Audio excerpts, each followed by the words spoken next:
están? Ya estamos en la cuarta edición o cuarta proyección de nuestro nuevo programa San Marcos de ayer y hoy. Igual, Belloso, bienvenido nuevamente a este programa. Él me está acompañando, en este caso, como decíamos, estamos haciendo el dueto de todo esto porque nos estamos trabajando y la idea de nuestro es educar, ver la historia de San Marcos.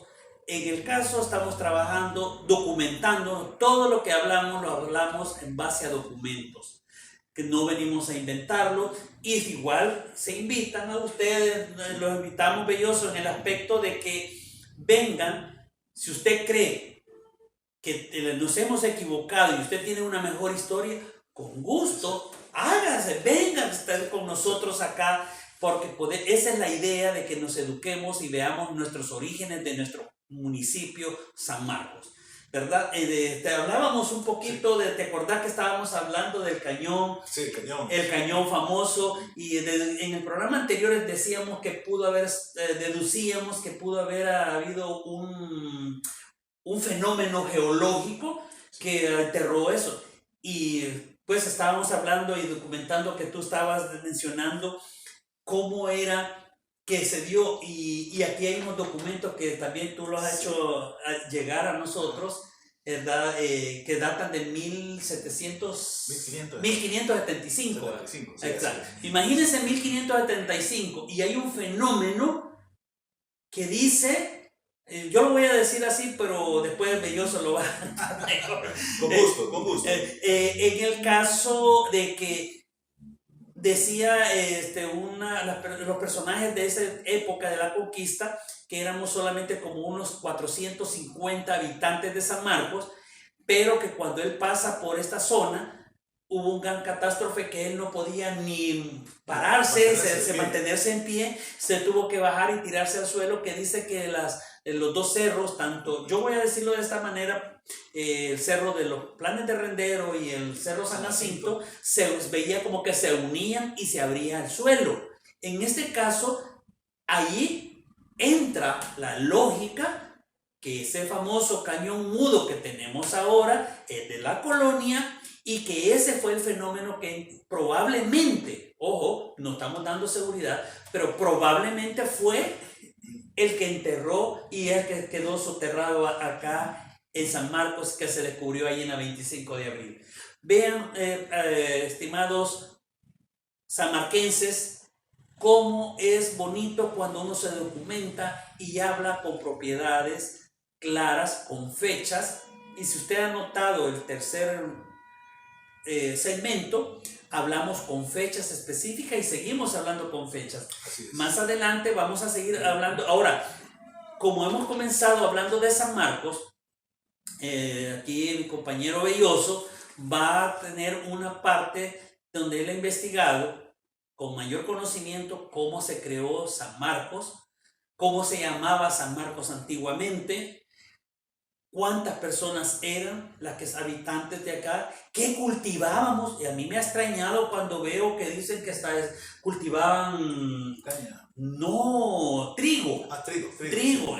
Me he quedado sorprendido hasta esa parte. Yo sabía que San Marcos era famoso porque aquí en Cerro San Jacinto cultivaban, en el lado de aquí arriba, cultivaban tomates, habían tomateras y todo eso.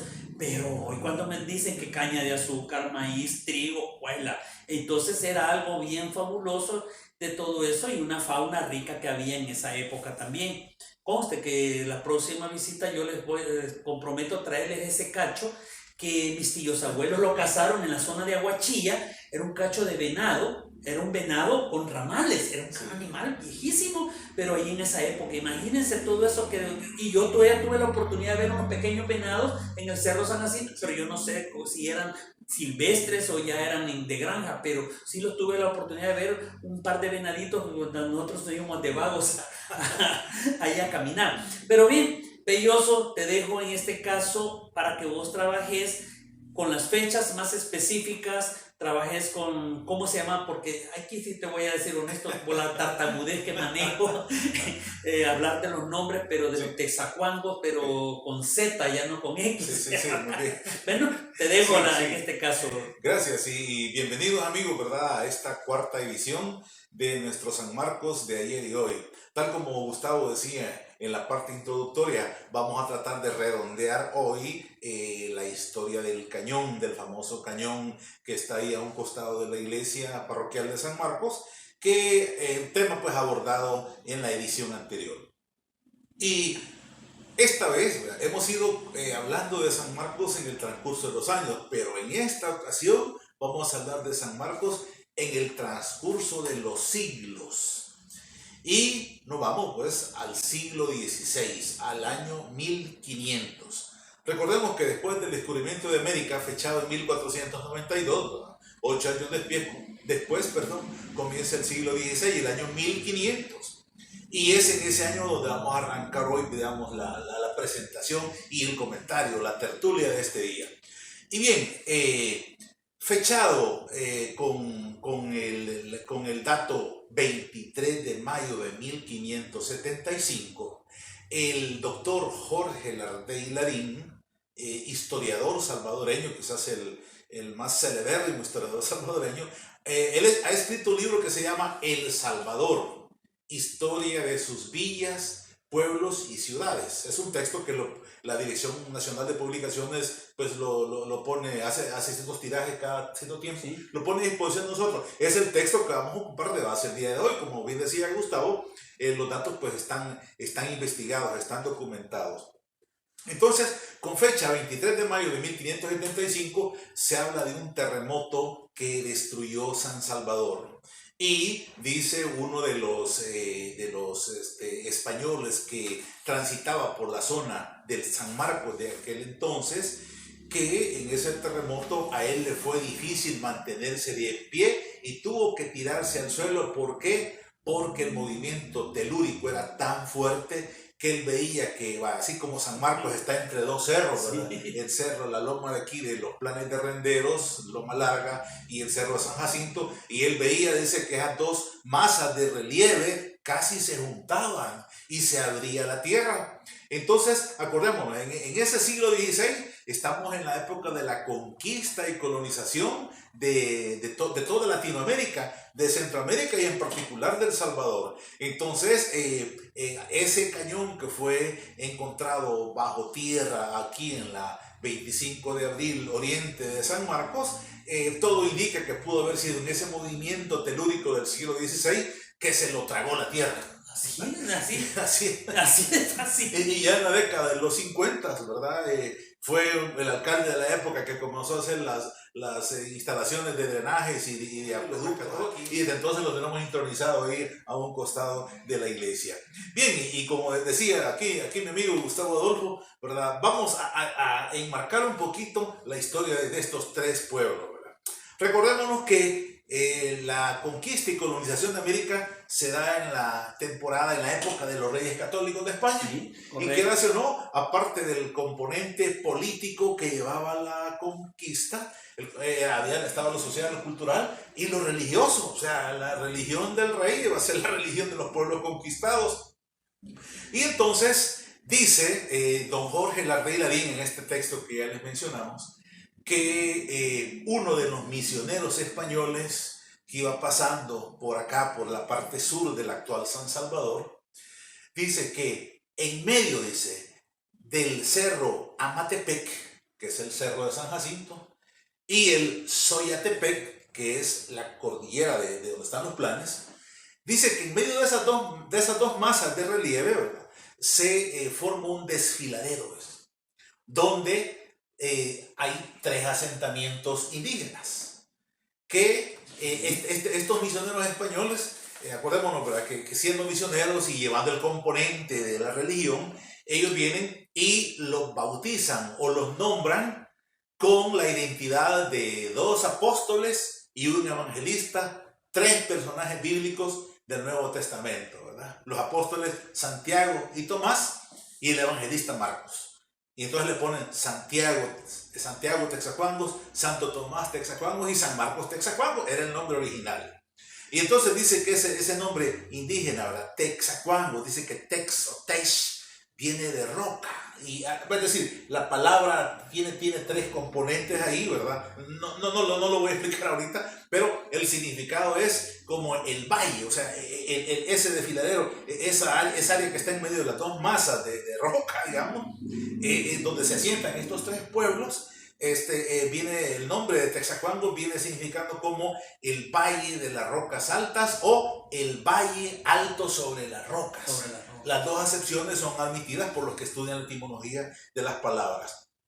Entonces, pues se nombran de este tipo, pero en el caso de San Marcos, pues lleva un nombre indígena que es Cutacuscat, ¿verdad? Cuscat, montaña, y Cuta, que significa joya o alhaja. De ahí el nombre de Cutacuscat, joya al pie de la montaña. Joya, ya lo dijo ahí, joya al pie de la montaña. Hay algunas páginas de San Marcos en las redes. Sí, así se llama. Una que se llama Cuscat y otra que se llama Joya al pie de la montaña. Exacto, sí. Son dos páginas que también están. Y es lo importante que nosotros manejamos, Belloso, en el aspecto que si debe de documentarnos y dar los orígenes específicos de ello, ¿verdad? En este caso es que nosotros hemos tomado esta parte porque también es necesario que el joven escuche, porque también el joven sepa, sí, por los mismos comentarios que a veces se han observado o se han oído, que dicen que quién es San Marcos, de dónde es San Marcos, qué es San Marcos. Entonces aquí los jóvenes, porque es cierto, es el periodo de los jóvenes, porque es la era del cristal, ¿verdad? De los jóvenes cristales. Entonces, pero se sienten nacidos, pero es aquí, como decía, fíjate que te cuento esto, porque vi un mensaje que decía un jovencito, no sé quién es, y me gustaría invitarlo a un día que venga, si él tiene mejor información, que venga y nos ayude, porque no va a ser para nosotros, va a ser para nuestra comunidad, para nuestro municipio, más que él dice que es nieto de un alcalde, y él decía, infórmense, está mi historia equivocada. Si este joven lo tiene, pues enhorabuena, que lo vuelva a hacer y que nos ayude, porque con esa es la intención de nosotros, no que venga solo Belloso o venga Gustavo Adolfo a hablar y créannos. No, la idea es compartir conocimiento para los demás jóvenes de nuestro municipio, de nuestra capital San Salvador, como también del mundo, que vean la riqueza que tiene nuestro municipio y que realmente le hacemos dando información. No lo hacemos con otro fin más que cultural. En este caso es una forma cultural que nosotros estamos manejando. Así es. Sí, gracias por la aclaración y por la invitación abierta que reiteramos, ¿verdad?, para todos los que gusten participar y compartir con nosotros más datos que nos hablen, pues, de toda la riqueza cultural histórica que tiene San Marcos. Como bien se mencionaba hace algunos instantes, ¿verdad?, la intención es plantear todo el respaldo histórico y documental que tiene San Marcos, que como pudimos ver va asociado a la geografía, a la topografía que todavía presenta, pues, esta ciudad. Entonces, durante ese siglo, digamos el siglo XVI, ¿verdad?, el siglo XVI, que es el siglo de la conquista y colonización, es donde, pues, se da este fenómeno, y con esto decíamos, redondeamos el tema de la posibilidad de haber encontrado el cañón Aída. Pero bien, vamos a pasar a abordar otro tipo de aspectos que en este momento, pues, son propios del tema, pero después de la siguiente pausa comercial. Así que esté pendiente que volvemos en unos segundos. Barbershop Grandfather, atendido por Gustavo Adolfo. Será un placer atenderle. Estamos frente a la Alcaldía de San Marcos. Barbershop Grandfather. Bueno, amigos, estamos de nuevo ya con ustedes. Entonces estábamos haciendo la recopilación del cañón, pues al final le hemos sacado una conclusión, cómo se halló enterrado y todo según historia, y por eso tenemos un monumento histórico en nuestro municipio que creo que ahora sí nos podemos sentir más orgullosos y que evitar que con cultura nos puede quitar ese producto. Pero bien, Tú tienes una parte bien bonita en la historia del origen de nuestro pueblo, San Marcos, de qué tribu parecemos, porque decimos ahí que venimos de 2 tribus. Sí, bueno, entonces en este texto que se llama El Salvador, historia de sus villas, pueblos y ciudades, ¿verdad?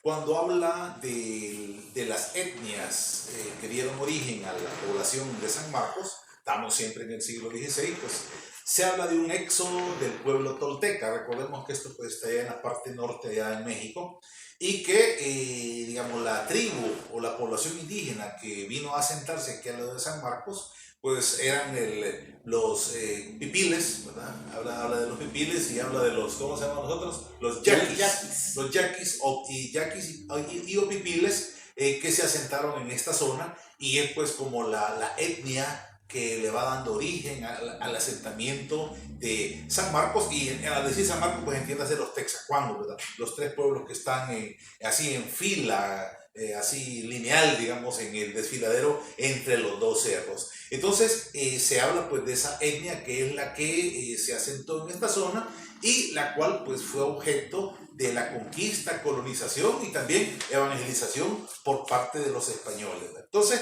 veamos cómo en esta época los conquistadores iban dejando también la huella de la fe en nuestros asentamientos indígenas.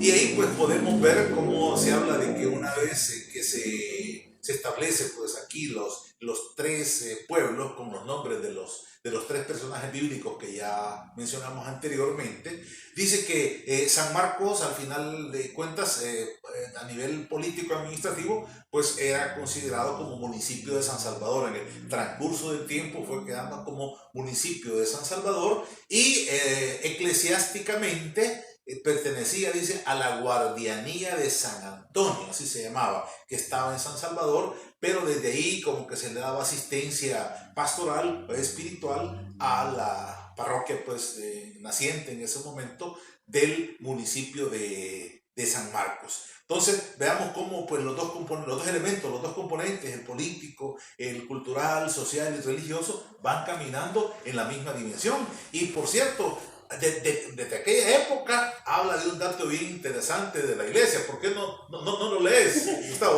¿Cuál es el que me está diciendo? El dato que aparece ahí subrayado, de que dice que en una parte del territorio nuestro hay una iglesia. Bien, vamos a ver. Tenemos varias cosas. Fíjate que yo he estado encontrando todo esto, esta parte del pueblo de San Marcos. Algo que me estoy bien interesado, pero te voy a hablar de esto de la iglesia que decís que encuentra en una parte que el pueblo anexo, dice, de San Marcos tiene una iglesia hermosa y no cesan de adornarla, sin que dejar de hacer la novedad de lo que sucede, que no querer cura ni ministro que esté muchos días en el pueblo. Y en el caso de que el pueblo resida al cura como 8 o 10 días al mes solamente. Es decir, fíjate que esto estaba observando en la lectura que tú mencionas, algo que me recuerda la historia de mi abuela. Cuando nos contaba, y quizás ahí fue el enriquecimiento que tuve, que contaba que a ella le decían sus abuelos, sus papás, sus abuelos, el abuelo Abelino, decía ella, que antes, cuando estaba San Marcos acá, iban a las cuevas, que habían cuevas acá, sí. A celebrar los ritos idólatras, porque antes era la idolatría como la brujería y todo eso, y dicen que iban, y estoy observando aquí la historia de Jorge Lardé, que dice de que iban los sacristanes, sí. Sacaban los adornos de la iglesia en la noche y se los llevaban a los idólatras y iban a las cuevas a hacer, o las catacumbas que le llaman también, iban a hacer celebraciones, dice, y a la mañana siguiente, en la madrugada, regresaban con los adornos de la iglesia y los llevaban a dejar a la iglesia. Por eso es que se oponían a que los curas estuvieran permanentes en la iglesia. A eso se debe. Fíjate, eso es bien interesante ver que la iglesia que nosotros tuvimos en San Marcos es grandísimamente antigua y habla de que hasta de una destrucción. Sí. ¿verdad? Pero bueno, eso tú lo tienes más de fresco quizás, ¿verdad? A la fecha, 1500, no sé cuánto dice hasta ahí, pero que fue destruida esa iglesia, ¿verdad? No fue destruida. 1800. 1800 fue dañada. Fue dañada. Fue dañada, pero que era de adobe y todo eso. De adobe, de teja, de columnas labradas de madera. Sí. Pero hay algo bien interesante, no sé si tú lo quieres mencionar esto, que habla cómo estaba distribuida la iglesia. Sí, habla pues de 3 naves, ¿verdad? Que es la iglesia clásica, ¿verdad? 3 naves. Obviamente las 3 naves era porque estaban aquellas 2 hileras de columnas siempre al centro y había una nave central y 2 naves laterales. Entonces ese era, digamos, el diseño tipo de toda iglesia católica desde esa época hasta el Concilio Vaticano II, sí, que se cambió la famosa planta en cruz, ¿verdad? Y todo eso. Y es bien interesante porque recordémonos que en el caso nuestro, pues la imposición de la fe fue un poco a la carrera. Entonces no fue algo muy bien asimilado mediante un proceso gradual por los indígenas. Y entonces, sí, quizás para ampliar un poco el relato que nos hace el historiador en su texto, sí, a los indios no les gustaba que el párroco pasara mucho tiempo en la iglesia, porque ellos tenían sus prácticas, o sea, muy a su manera, muy a su costumbre. Acordémonos de que, bueno, ellos eran politeístas, los indígenas originalmente eran politeístas, y bueno, luego se les presenta la idea de un solo Dios, eso como que chocaba un poco. Entonces ellos poco a poco fueron soltando las prácticas ancestrales que tenían hasta asimilar la nueva doctrina. Aún más, al llegar un momento que aquí hasta me puedo meter en problemas. Sí, porque fíjate que también yo encontré hasta por qué las fiestas de San Salvador fueron San Salvador y por qué. Todo eso bien delicado, pero la historia es así. Quiero hacer una aclaración. También la historia se cuenta, depende de quién la cuente, valga la redundancia. O es decir, así como la historia de nuestra guerra que acabamos de pasar, tú vas a creer la historia, depende de dónde la ves, si es de izquierda o es de derecha, pero los dos son buenos. Entonces lo que nos corresponde a nosotros es ver las dos historias o todas las historias y sacar una conclusión correcta.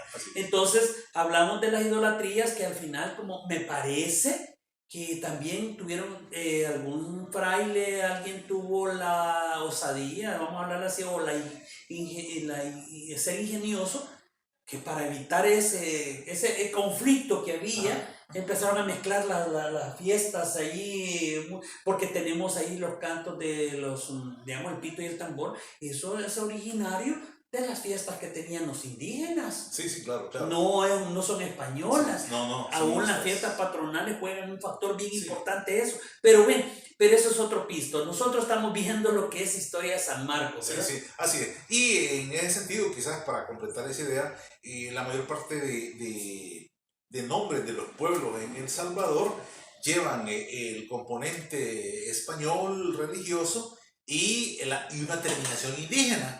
Y así tenemos, por ejemplo, San Pedro Mazahuat, San Juan Nonualco, San Miguel Tepezontes, Santiago Texacuangos. Bueno, sí, va conjugando eso precisamente por lo que tú decías, ¿verdad? Para integrar los dos pensamientos, ¿verdad? En un solo pueblo. Y por eso, ¿verdad? Las fiestas patronales sirven para mostrar toda esa expresión de la cultura ancestral nativa, ¿verdad? Y obviamente está el componente religioso, ¿verdad? Que el que le da la solemnidad, ya de acuerdo pues a los cánones de la Iglesia Universal, pero la riqueza precisamente está en ese encuentro de expresiones artísticas y culturales, pues que van dirigidas a un solo pueblo, ¿verdad? Y ese es lo rico que tiene esto. Y valga el comentario, pues San Marcos ha tenido mucha riqueza, aquí se ha concentrado muchas expresiones de ese tipo a lo largo de los años, pero ya vimos desde dónde viene todo ese tipo de cuestiones que con el transcurso del tiempo se fueron asimilando, se fueron purificando, ¿verdad? Tanto en la parte humana. Por eso el obispo español radicado en Guatemala, Monseñor Pedro Cortés y Larraz, dice, si esto sucede en un pueblo, San Marcos, que está tan cerca de San Salvador, ¿qué no ha de suceder en los que están más lejos? Dice, pero claro, no había la capacidad administrativa de poder atender pastoralmente a toda esta gente. Así fue la historia original nuestra. Y entonces esto ha sido algo que poco a poco ha ido evolucionando. Y lo interesante del caso, lo importante, es que San Marcos fue cuna de ese tipo de expresiones. Aquí se dio todo ese fenómeno hasta los días actuales. Y sí, en cuanto a esos datos de la iglesia, ¿verdad, Gustavo? Que por ahí parece uno hasta da las medidas de lo que tenía la iglesia de aquella época, la iglesia de esos siglos anteriores. No sé si le puede dar lectura. Exacto. Fíjate que aquí hay algo bien importante que dice: solo en las fiestas de San Marcos y de la Asunción se destazan reses y cerdos, pues siempre sus habitantes se proveen de la capital de todos los víveres y cosas que les son necesarias. Pero aquí va lo importante de la iglesia.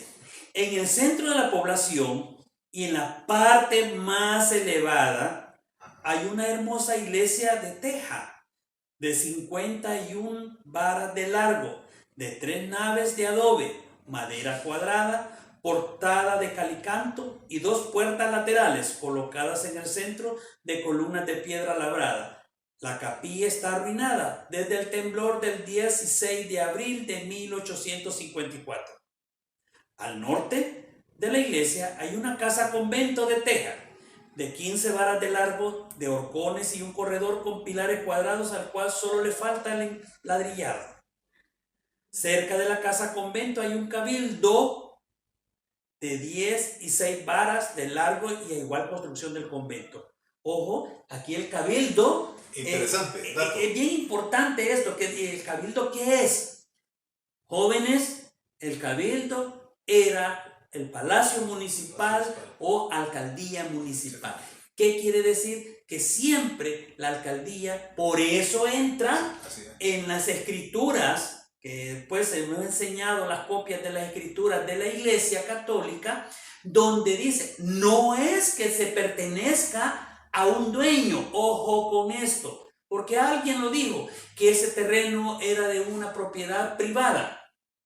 La alcaldía, era el predio de la alcaldía, era propiedad privada, y aquí lo dice claramente que no, que era del cabildo, de la alcaldía. Y entonces, por eso se dice que en 1911-12, ¿verdad?, se da en donación de la alcaldía a la iglesia el predio y la servidumbre que hay de las aguas que hay potables ahí, que es la que tiene la actual iglesia en propiedad, que está exactamente hasta dividida, pues tiene, si la división está bien hecha, la división que se está manejando, y la propiedad otra donde actualmente es el estacionamiento sigue siendo propiedad de la municipalidad, ¿verdad? Es bien, ver qué bonito y qué alegría me da, porque también con esto se saca mucho de ignorancias de lo que está sucediendo en este caso, de que hay dice que hay un dueño de esa propiedad. Y entonces le estamos diciendo que desde 1800 y tanto, 1770, dice lo mismo, que hay documentos. Y miren, esto es bien importante. ¿Saben que por qué perdimos nosotros los bolsones de Honduras, El Salvador? ¿Por qué los perdimos? Por no conocerles. Por no tener la historia, el conocimiento. Si nosotros teníamos salida al Atlántico, por eso, por la línea de fronteriza entre Nicaragua. Y esto quedó en propiedad después de eso. San Marcos de Colón, Danlí, todo eso era propiedad de El Salvador, pero es otra cosa, una historia, miren qué bonita esa, porque ¿cómo quedó? Por Francisco Morazán, cuando fue presidente en El Salvador, y los familiares se apoderaron de todos y quedaron en los territorios hondureños, todo eso. Pero bien, así puede suceder esto con la alcaldía, porque realmente ese predio no es privado. La historia lo rectifica y dice que siempre perteneció a la alcaldía. Mira desde esa época. Desde esa época. Estamos hablando de una época de 1854 aproximadamente, ¿verdad? Alguien dice que es 1854 fue dañada. Fue dañada la iglesia, ya estaba. O es decir, que todavía juega de 1839, puede ser 1835 o 24. O es decir, todo eso nos está diciendo mucho en este caso. Entonces, vean, aquí es cómo nos está manteniendo, que dice que más adelante dice cerca del casa convento hay un cabildo de 16 varas, dice, largo, igual construcción del convento. En este pueblo hay 2 casas pequeñas de teja y de 10 ranchos, del mismo 150 casas de paja, sin incluir las que se encuentran en mal estado. Hay un maestro de escuela que enseña a 21 niños a leer y a escribir.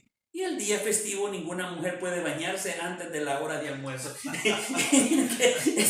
esta anécdota está bien linda porque dice, porque se dice que Jesucristo pasaba con San Pedro por un río y encontró a una mujer bañándose en el día domingo, a quien maldijo diciéndole que tenía a su disposición para bañarse todos los días de la semana. Mientras que los hombres, siendo jornaleros, solo podían disponer de un día de fiesta para asearse y refrescarse. Qué bonito esta parte porque siempre llevaban esas cosas. Y de ahí por eso que vienen muchas palabras folclóricas, hablan de todo que San Marcos siempre fue, toda esta zona fue hecha de esa manera. Y qué agrado es cuando uno se documenta y habla con propiedad, con documentos en mano. Sí, porque aquí está describiendo la aldea, valga la palabra, la aldea original que era San Marcos en aquella época, ¿verdad? Y como hay una palabra especial que se le llama el sincretismo religioso, cuando se mezclan a veces las cosas de la doctrina de la fe con las expresiones de las creencias populares. Correcto. Entonces, cuando habla pues de eso último que se decía de que pues, prohibido bañarse las mujeres porque pasó Jesús con uno de los apóstoles por ahí, entonces es esa mezcla, ¿verdad? Pero que es propio del pueblo, ¿verdad? Es propio, son expresiones del pueblo que se van purificando con el transcurso del tiempo, con el estudio y con la evolución que el mismo pueblo va teniendo. Sí, porque fíjate que esta parte lo hicieron como queriendo decir, porque tal vez lo mezclaron con la religión que Jesús había visto a la mujer y todo, cosa que no es bíblico, pero lo hicieron de esta manera porque no era posible que los jornaleros, el hombre que era jornalero, se bañara solamente el fin de semana para salir domingo. Y de ahí viene la tradición en los pueblos que todavía existe esa tradición en nuestros pueblos de que el domingo el originario, el campesino de esos lugares se visten con las mejores galas. Exactamente. Me acuerdo en Oriente, pucha, las jovencitas salen con vestidos largos de noche, pero ellos andan relumbrantes y todo, porque se visten de las mejores galas, y esto se da a estas costumbres o a estas creencias que les hicieron ver, claro, que no se va a bañar a la mujer el fin de semana, pero el hombre sí, y entonces era bien bonito. Aquí hay muchas cosas que contar con San Marcos de ayer y hoy. Bien, nos vamos a una pequeña pausa, luego regresamos con más.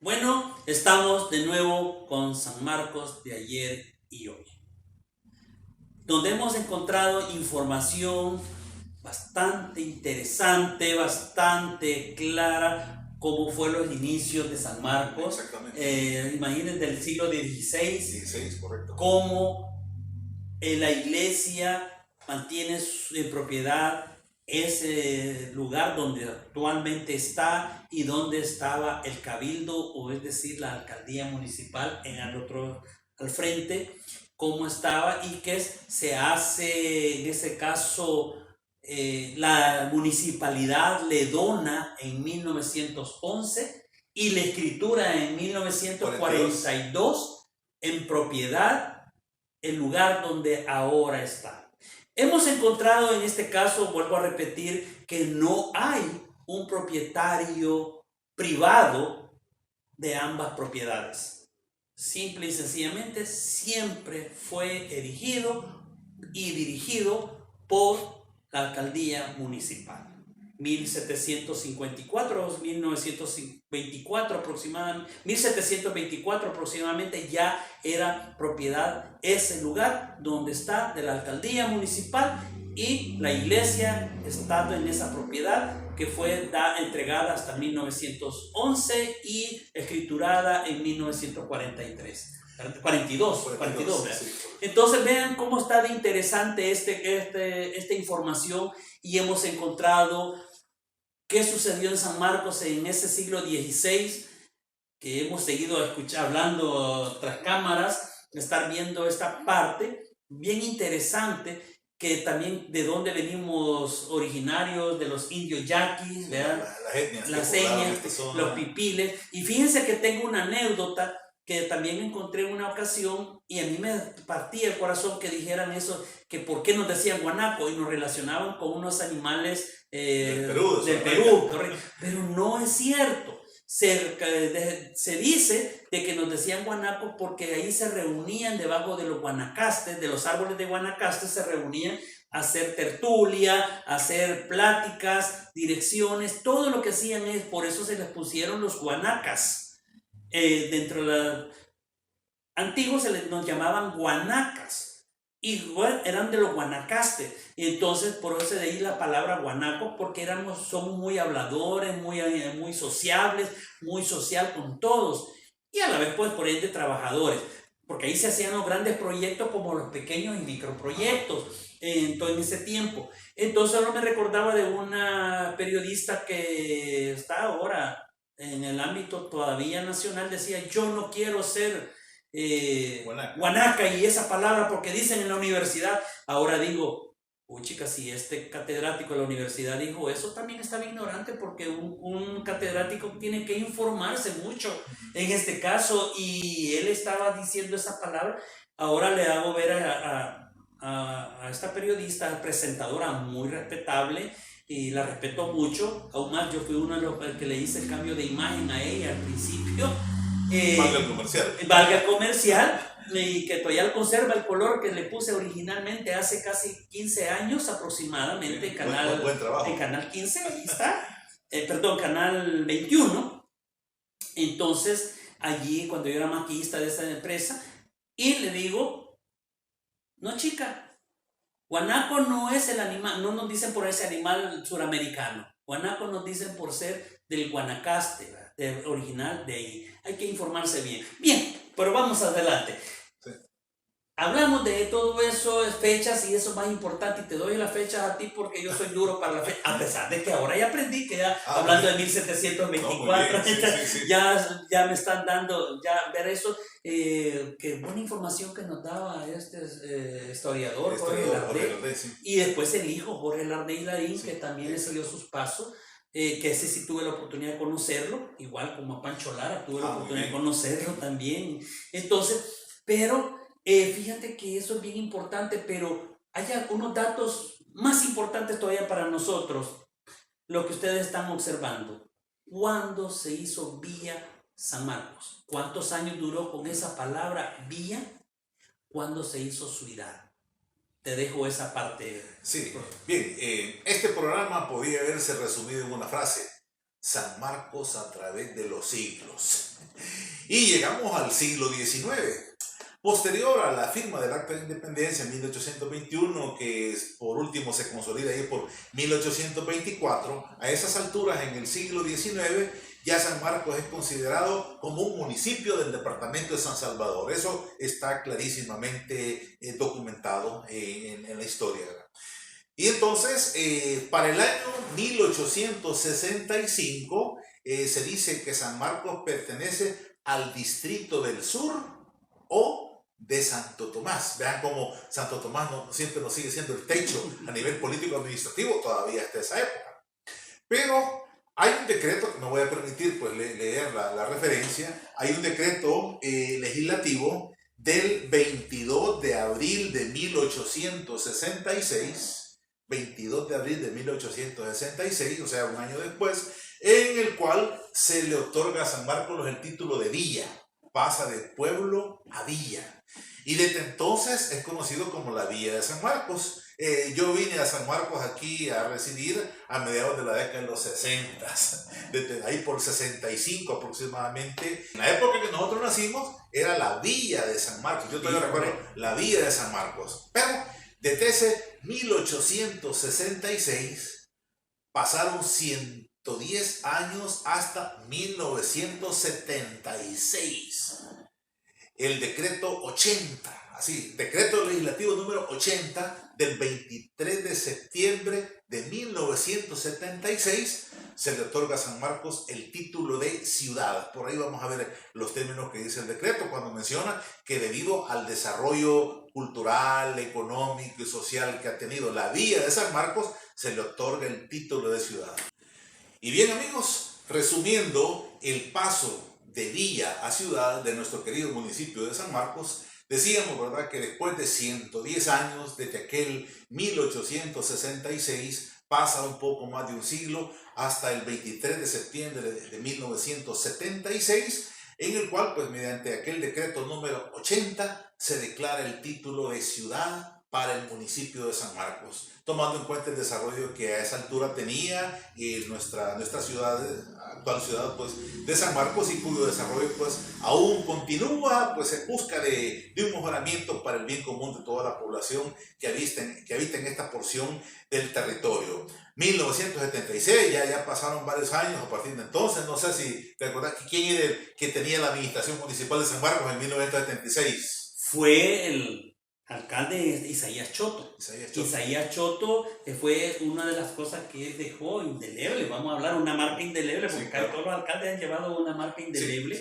Isaías Choto fue el que presenta el título de ciudad a San Marcos, ¿verdad? Esa parte fue muy bonita, muy fuerte, y la verdad que ahí la estamos gozando ahora. Ciudad de San Marcos, ahora se va a dar cuenta usted cómo se fundó San Marcos, qué era San Marcos, cómo, de qué tribu la pobló, que eran los toltecas, los yaquis o pipiles, ¿verdad? Entonces esta gente, y que siempre hemos sido característicos, esto más adelante ya vamos a hablar también, porque San Marcos no solamente este pedacito, este casco que tenemos, que es la ciudad, no, San Marcos también hay otra espacio. Por eso es que hablamos de que habla de campesinos que cultivaban, ¿verdad? Caña de azúcar, maíz, algodón también, trigo, caña, trigo y todo eso. Después que vino el café, así es, ¿verdad?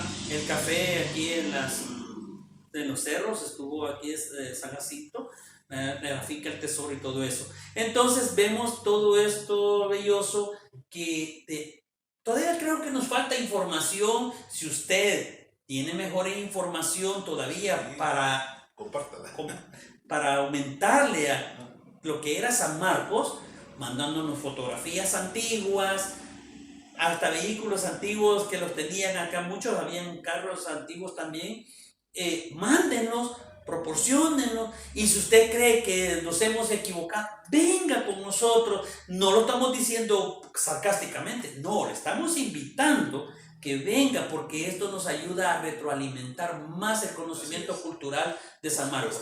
Pronto vamos a estar ahí también hablando con el director de la Casa de la Cultura, Belloso, lo vamos a invitar, vamos a estar trabajando, pero veamos que vamos a entrar en este periodo muy bonito de que cómo ha sido San Marcos. Viera que nos entusiasma ver con las fechas, cómo era San Marcos, cómo ha crecido y cómo ha evolucionado en pleno siglo XXI, ¿verdad? Entonces, veamos qué hacemos más en este caso, qué agregar, Belloso. Sí, bien, queda todavía pues mucho por hacer por el desarrollo de San Marcos, ¿verdad? A lo largo de las ediciones que faltan, vamos a ir viendo también cómo aquí evolucionó el transporte, por ejemplo. De esa época, acabamos de referenciar un año, 1976, cuando solo había una ruta de buses, que era la 11 tradicional, la Copsintrans, que creo que era ya para esos días, ¿verdad? Sí, pero como después surgen rutas alternas, y que por la población creciente que siempre ha tenido San Marcos, por muchas rutas que hay aquí, nunca dan abasto, siempre hay necesidad, ¿verdad? Y como pues San Marcos, aquella villa de los años 70, que solo tenía una calle pavimentada, poco a poco comienza a llenarse de urbanizaciones, ¿verdad? Ya no son aquellas colonias con casas de bajareque y adobe, sino que pues ya empiezan nuevos sistemas constructivos ahí, aparecen centros educativos de otro nivel, ya aquellas canchas rústicas. Tenemos un programa solo de las canchas, entonces hay muchos temas por agotar, es decir, los temas vinculados a San Marcos son amplios, ¿verdad? Son amplios, y entonces ya a estas alturas donde decíamos a partir de 1976, en el mes de octubre, es declarado ciudad, ¿verdad?